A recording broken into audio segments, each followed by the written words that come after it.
Okay, some concluding remarks for this long-run perspective on theory of production.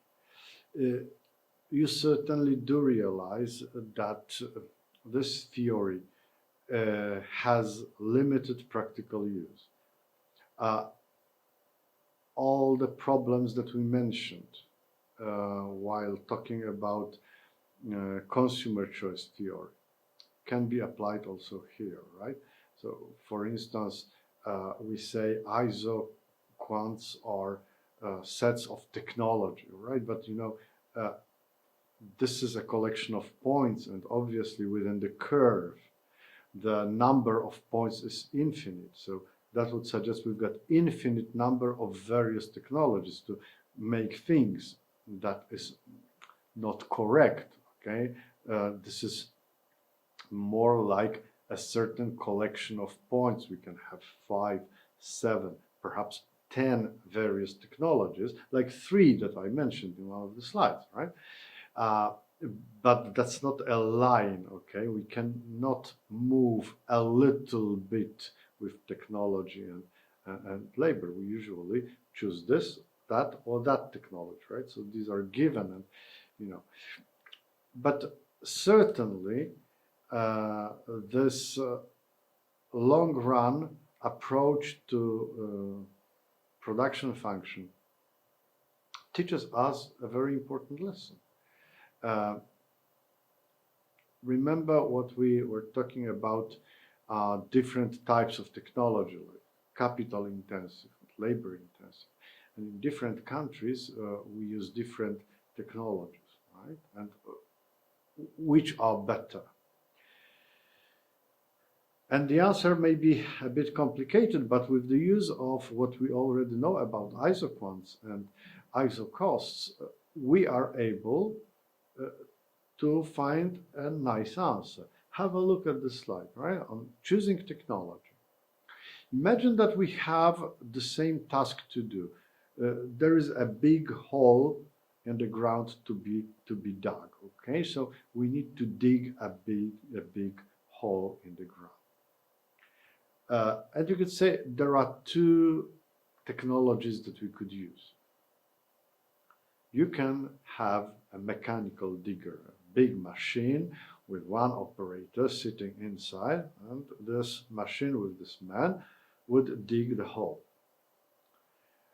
An alternative technology would be you take 30 people, 30 shovels, and they dig.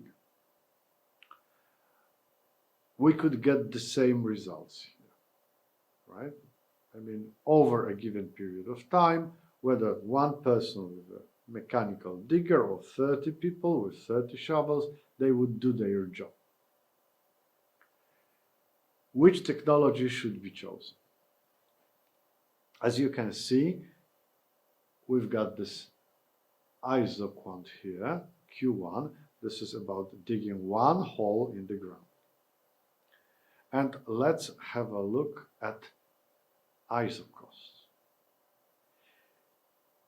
When you compare 2 different countries, like in my examples, this is the USA and Nigeria, you will find some major differences in the way their economies work. In the USA, there is quite a lot of capital, machines, tools, and human labor is pretty expensive. And capital is not that expensive because there is a lot of capital. In Nigeria, obviously you can find a mechanical digger, but there are less of such diggers in Nigeria than in the USA. So they are kind of more expensive. And labor force in Nigeria is pretty cheap. If this is okay, then we find different locations for isocost curves in the USA and in Nigeria. In the USA, capital is cheap, so you can buy a lot of capital. So hence you see this isocost curve hitting quite high on the vertical axis. And when it comes to horizontal axis for the USA, labor is expensive. Therefore, you cannot afford to employ many Americans because you have to pay them a lot. When you think of Nigeria, then capital is quite expensive. Capital is quite expensive. With this total cost, you cannot employ a lot. Right? So you can see for Nigeria, this ISO cost hits quite low on the vertical axis, but it goes pretty a long way on the horizontal axis. Why is that so? Because labor force is cheap in Nigeria, so you can employ many people there. So if the location, if the slope of those ISO cost curves is different for those two countries, no wonder that the cheapest combination of resources will be different for both two countries. The cheapest combination of resources, so the best technology that can be used in the USA, requires a lot of cheap capital and just a little bit of expensive labor.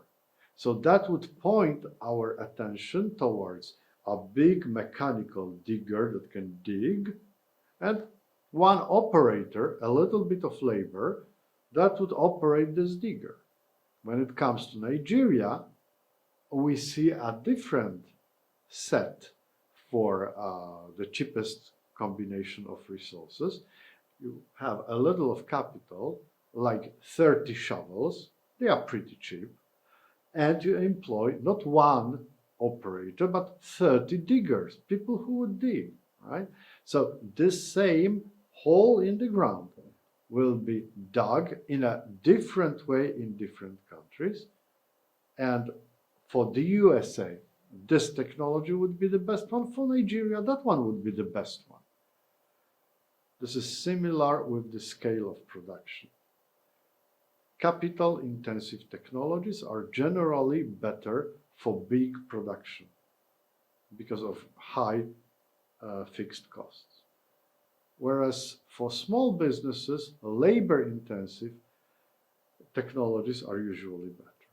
But we are going to talk more about it when we talk about costs. So to sum up, this long-run theory of production is pretty similar to the consumer choice theory, even though the context is different, but the way of thinking, the way of handling problems is pretty much the same.